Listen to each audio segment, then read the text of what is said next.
نمرة 5 الروحانيات. الروحانيات من أهم الحاجات اللي بتربط الناس ما بقت زوجين ما بينهم وما بين بعض، اللي هي بتولد السكنة، المودة، الرحمة.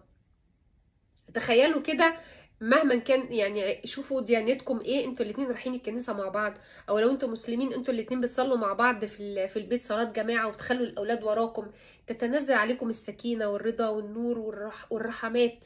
تحسي كده في ألفة كده جميله، في طعم روحاني حلو بيثبتكم اكتر وبيربطكم ببعض اكتر. لو تقدروا تعملوا ده برضو، ده مهم جدا من وقت للتاني، عشان عارفه ان انتوا عندكم مشغوليات. الوقت ده لما بتعملوه صدقوني يا جماعه بينزل عليكم رحمات ونورانيات، وبتحسوا فيه سكينه في بيوتكم. السكينه هربت. السكينه لو دورتوا عليها هتلاقيها هربت من بيوت كتيره جدا، بسبب ان احنا ما بنعملش الحاجات دي.